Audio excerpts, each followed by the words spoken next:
Oke, jumpa lagi dengan saya Cornelius.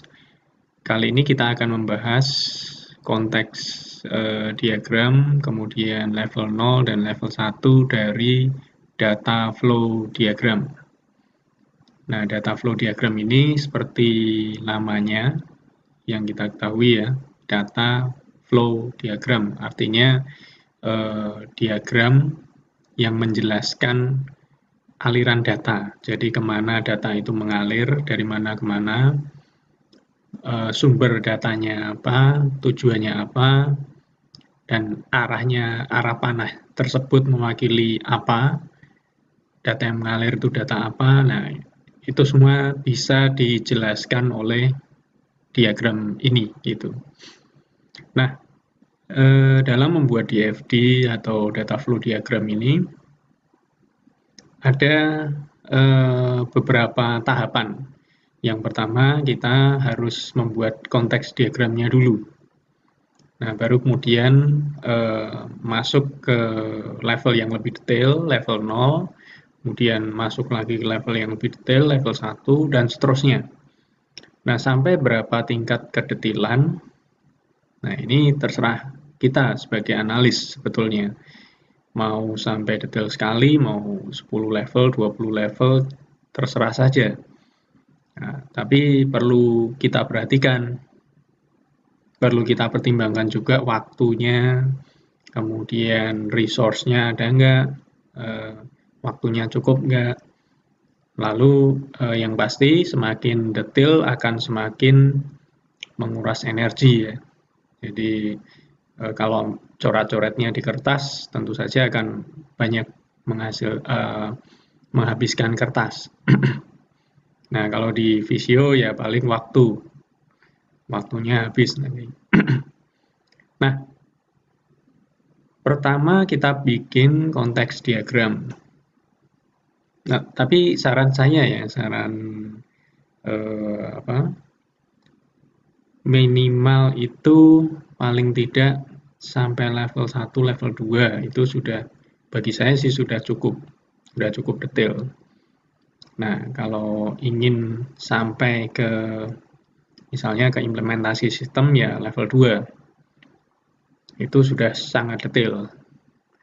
Nah, tapi kalau hanya belajar di mata kuliah misalnya itu level 0 bagi saya sih sudah cukup menjelaskan aktivitas-aktivitas utama saja.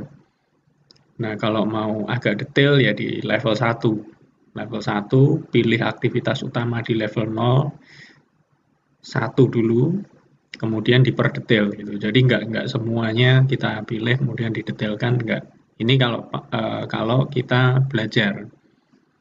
Nah, tapi kalau di kerjaan di misalnya dari kantor ada tugas atau Anda masuk dalam satu tugas project, ya bisa jadi level 2 atau level 3. Nah, tergantung tuntutan. User maunya seberapa detail, nah, itu Anda harus bikin.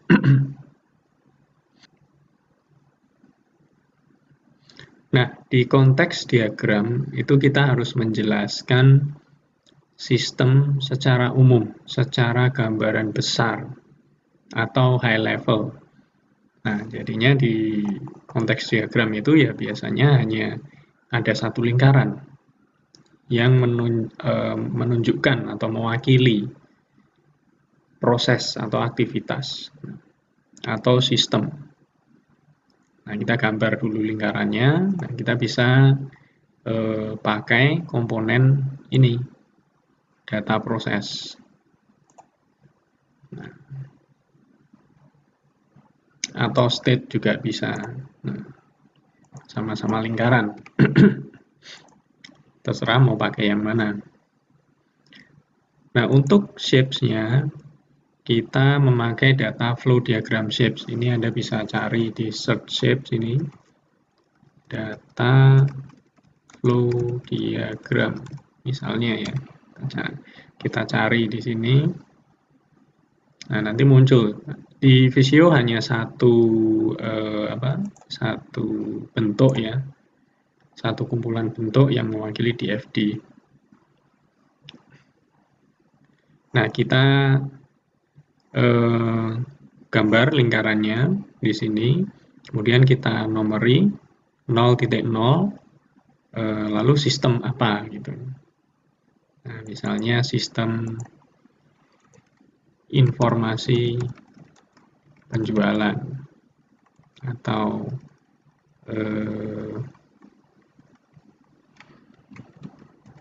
purchasing information system. Nah, ini kita hanya sekedar latihan aja.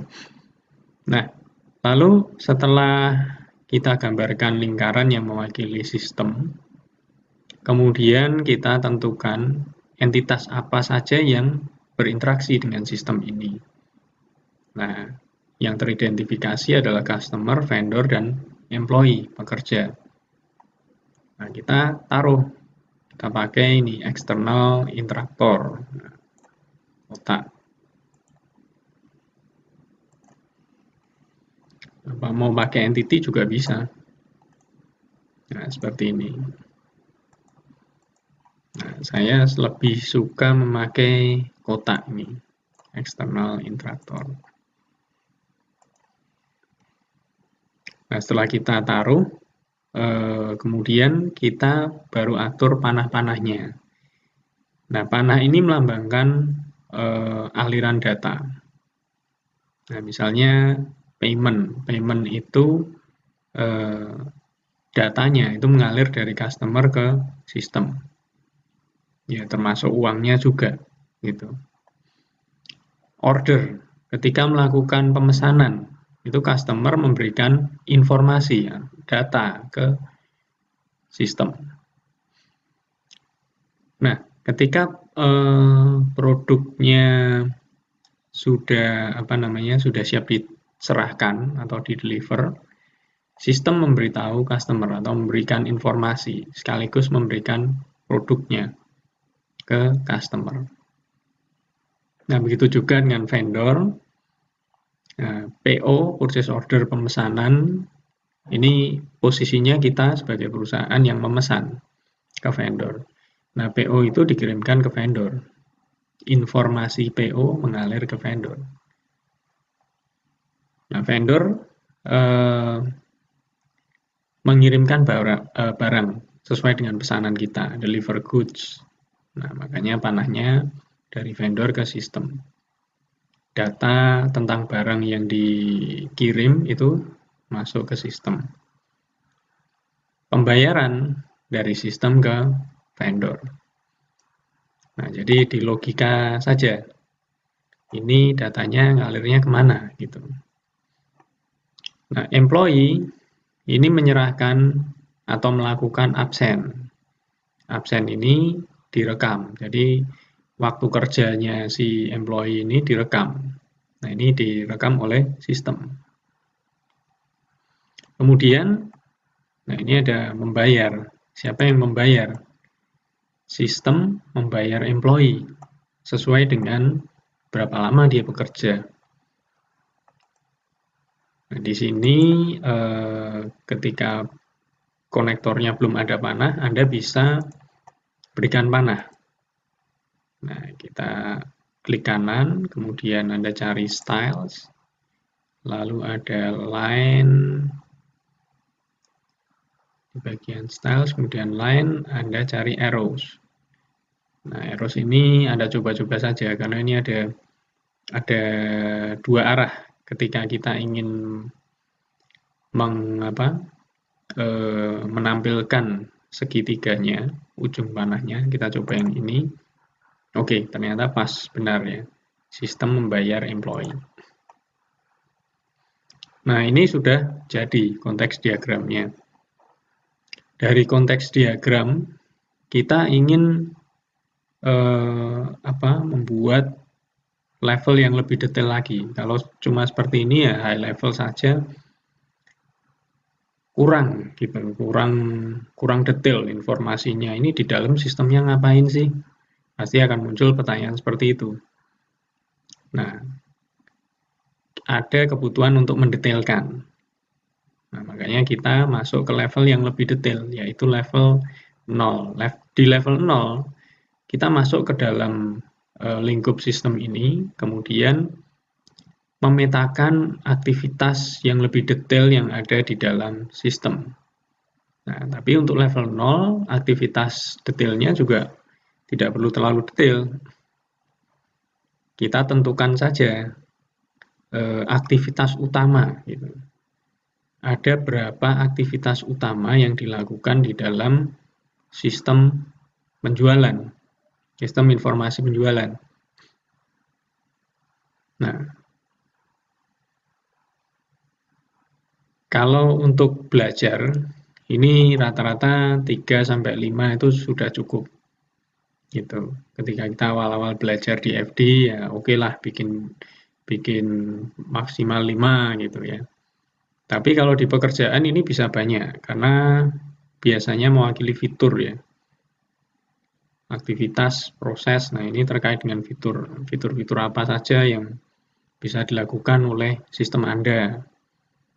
Nah ini tergantung scope atau skala dari sistem yang dibuat. Kalau sistemnya sederhana ya proses-proses utamanya cuma sedikit, fitur-fiturnya cuma sedikit.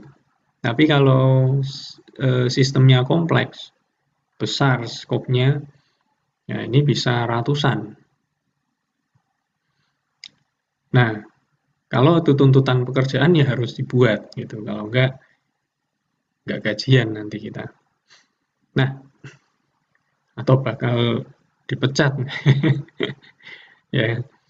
Nah, ini level 0, kebetulan level 0 dari sistem yang tadi ya, Purchasing Information System, kebetulan saya breakdown menjadi 4 di sini. Nah, di breakdown menjadi 4.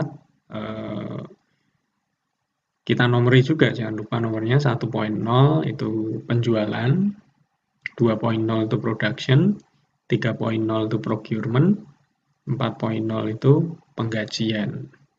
Nah, ini kira-kira saja. Itu.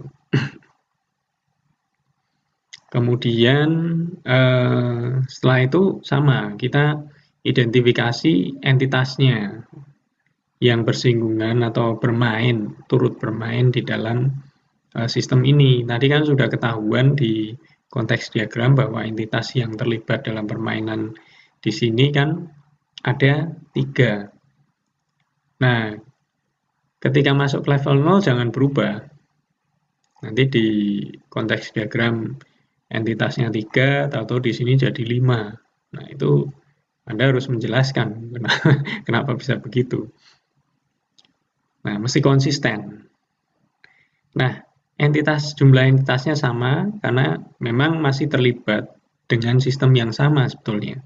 Hanya saja di sini diperdetil. Lingkaran 0.0 tadi dibuka, di breakdown. Nah, jadilah 4 lingkaran di dalamnya, ada 4 lingkaran.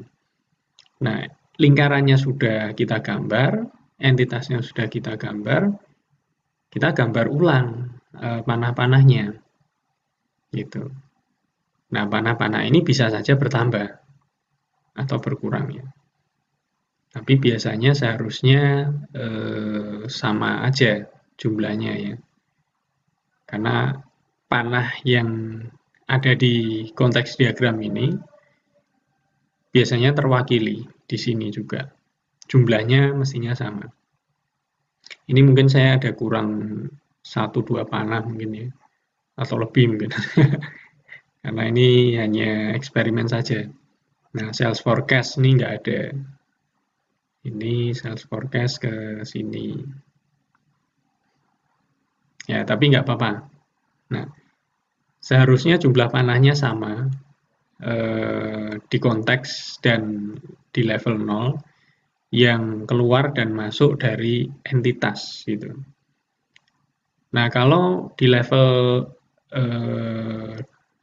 di konteks diagram ya, ini panahnya itu hanya keluar masuk dari satu lingkaran saja, maka di level 0 ini sekarang perlu kita atur karena ada 4 lingkaran, bukan cuma 1, tapi sudah jadi 4.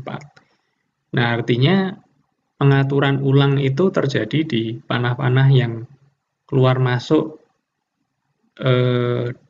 dari entitas tadi, yang terhubung dengan entitas, misalnya dengan customer. Panah order, payment, dan deliver ini tadinya hanya berhubungan dengan satu lingkaran, sistem informasi purchasing. Nah, sekarang ini berubah tambah banyak lingkarannya, jadi 4. Nah, kita perlu atur. Misalnya order. Order ini ke lingkaran yang mana? Oh, ke lingkaran yang nomor 1 misalnya. Payment ke lingkaran mana? Lingkaran nomor 1 juga. Nah, deliver ternyata bukan dari lingkaran nomor 1. Nah, lingkaran nomor 1 itu proses penjualan. Nah, deliver ini keluar dari proses produksi, production. Setelah produksi jalan, hasilnya adalah produk. Produk di-deliver ke customer. Nah, makanya panahnya keluar dari production, masuk ke customer. Nah, begitu juga entitas yang lain. Ini perlu diatur ulang, anak-anak panahnya ya. Nah, setelah Anda mengatur ulang, Anda juga perlu melihat apakah dari satu lingkaran ke lingkaran yang lain ini, itu terdapat aliran data. Misalnya dari penjualan ke production. Nah, ini kan nomor ini kan melambangkan urutan ya. Habis penjualan, produksi, kemudian procurement. Nah, ini dari penjualan kemudian ke proses production ada data yang mengalir nggak? Oh, ternyata ada data pemesanan. Data pemesanan itu dipakai untuk menjalankan proses produksi. Si customer pesan berapa banyak. Nah, nanti dibuatkan sesuai dengan yang dia pesan gitu. Nah, modelnya seperti itu. Ketika teridentifikasi aktivitas atau aliran data tadi ya, aliran data seperti kisah tadi, di mana penjualan ini menghasilkan data pemesanan, kemudian pemesanan dilempar ke datanya dilempar ke production. Nah, ini Anda tarik garis dari nomor 1 ke nomor 2, dari penjualan ke production. Jangan lupa dikasih keterangan product order. Nah, begitu juga aktivitas-aktivitas yang lain, misalnya procurement ke production. Ini ada tarik garis, nah data inventory, ini dilempar ke production. Inventory-nya kosong atau penuh. Nah, kalau misalnya kosong ya procurement berjalan prosesnya. Purchase ke vendor. Kemudian receive barang, nah bayar. Nah, begitu receive barang, data inventory terbaru dikirim ke production. Menginfokan ke production, ke proses production. Ini inventory sudah siap, stoknya ready, production jalan. Nah, begitu. Kalau misalnya tidak ada hubungan sama sekali ya, jangan diada-adakan. Seperti contohnya dari nomor 3 ke nomor 4. Ini memang tidak ada hubungannya. Nah, kalau tidak ada hubungannya ya sudah, tidak usah diberi panah. Memang berarti proses atau aktivitasnya ini terpisah. Nah, ini level 0.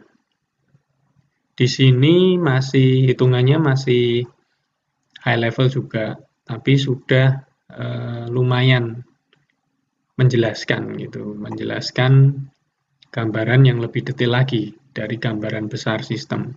Di sini pilar-pilarnya itu sudah tampak. Proses-proses utamanya, aktivitas-aktivitas utama, fitur-fitur yang primary atau utama. Nah, masuk ke level yang lebih detail, di level 1, ini sama juga. Nah, di level 0 tadi kan lingkarannya 1 ya. Didetailkan jadi 4. Kita nomori 10, 20, 30, 40. Nah, kalau kita ingin membuat level 1, masing-masing lingkaran di level 0 ini dibuatkan level 1-nya. Berarti akan ada 4 bagan gitu ya. Nah, bagan level 1 yang mewakili sale, bagan level 1 yang mewakili production, procurement, dan payroll. Nah, untuk contoh kita ambil satu aja, yang procurement misalnya. Nah, ini contohnya. Di sini level 1-nya kita nomori, karena masuknya itu ke aktivitas procurement 3.0. Nah, nomornya kita mulai dari 3.1, 3.2, dan 3.3. Di sini proses yang terjadi adalah purchase purchase order, kemudian receive item, lalu pay vendors. Nah, ini tentu saja disesuaikan dengan, nah ini, panah-panahnya ada berapa ini yang keluar masuk dari sistem, bukan sistem ya, dari aktivitas procurement. Nah,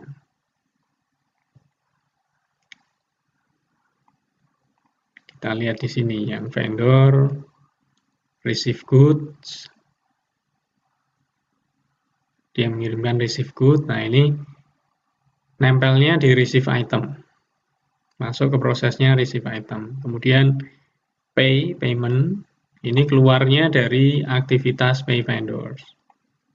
Lalu kan di sini ada purchase, receive, dan pay, lalu order decision.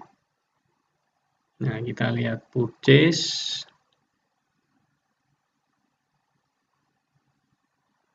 Ya, purchase kelupaan di sini sepertinya.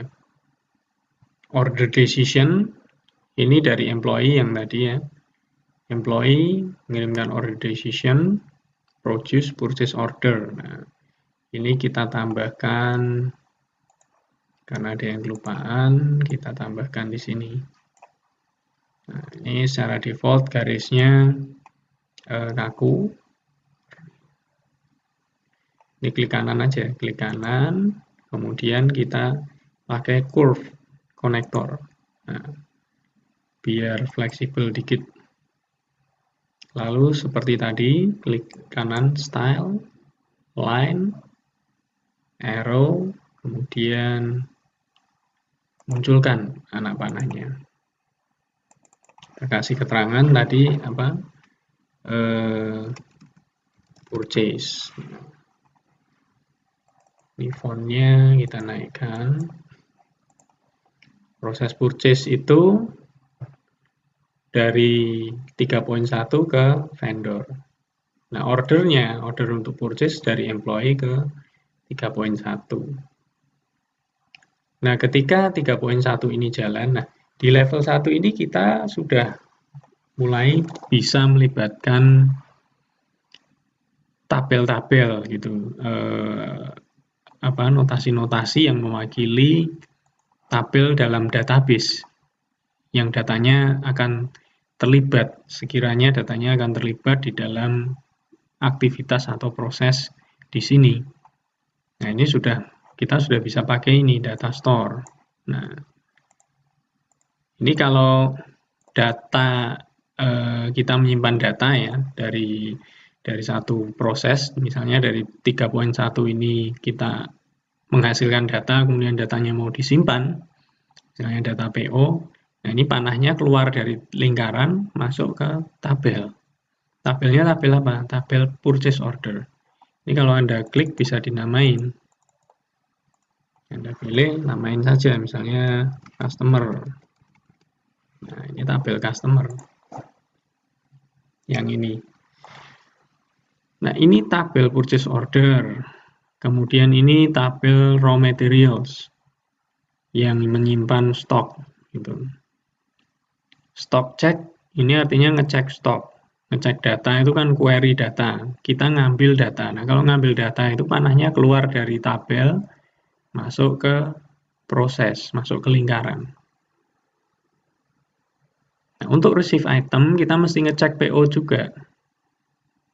Jadi barang datang dicek sama PO-nya. Ngecek PO itu query ke sistem. Query ke sistem, ambil data dari database, OPO nomor sekian. Nah, diambil datanya, masuk ke proses. Kita cocokkan.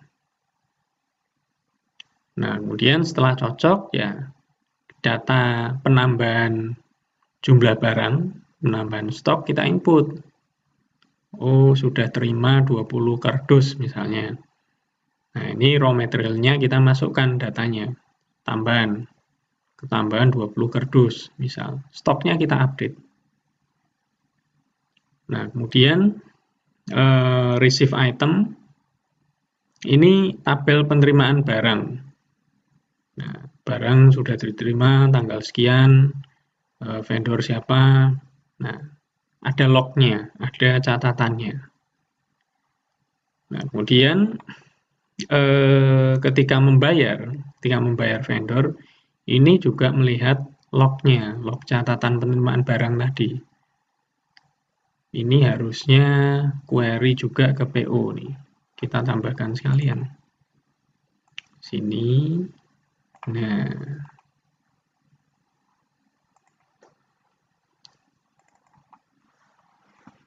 Kasih aja cek PO. Jadi ketika mau bayar itu ya ngecek PO-nya juga. Di PO itu mesennya berapa. Nah, ngecek database receive item. Tabel receive item. Yang diterima itu berapa. Nah, kalau terjadi gap, ada selisih, pesennya 25, yang diterima 5, nah ini ada problem. Nah, ini juga akan berpengaruh ke pembayaran tentunya, karena itemnya kurang 5 yang dikirim. Pembayarannya gimana? Masa bayarnya tetap 25, wong yang dikirim 20, misal.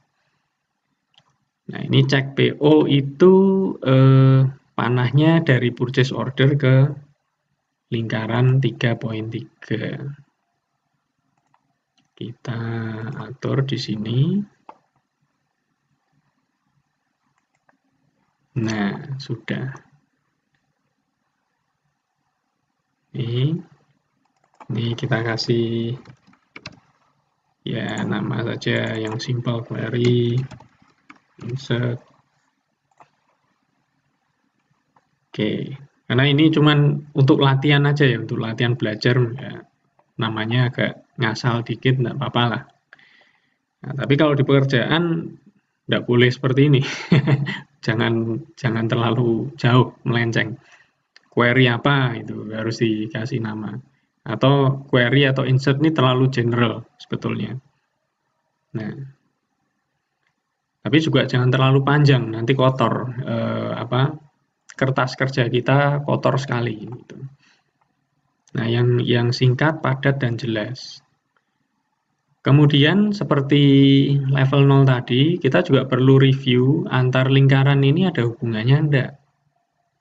Nah, kalau enggak ada hubungannya, enggak usah dihubungkan. Enggak usah mengada-ngada.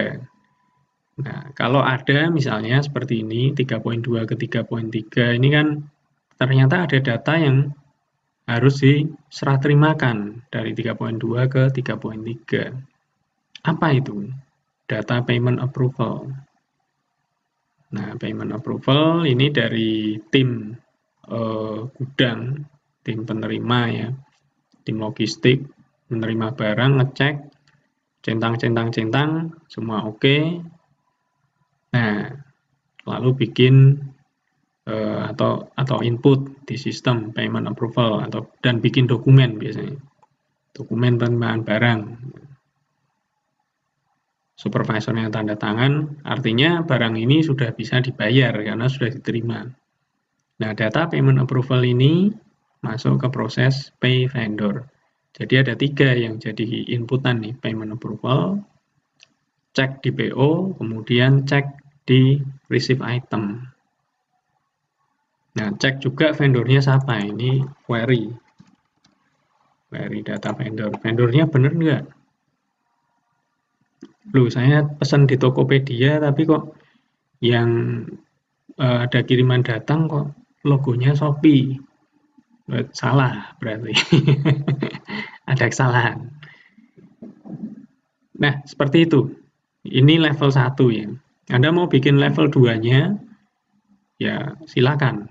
Nah, artinya tiap satu lingkaran di level 1, ini Anda bikin bagannya masing-masing. Berarti di sini ada 3 lingkaran ya, 3 bagan baru di level 2. Itu untuk yang proses purchasing 3.0. Nah, belum yang proses-proses lain. Makanya makin detail levelnya, itu akan makin rumit, makin kompleks, makin banyak yang harus kita gambar. Oke, sekian dulu tutorial dari saya mengenai DFD menggunakan Visio. Sekian, terima kasih.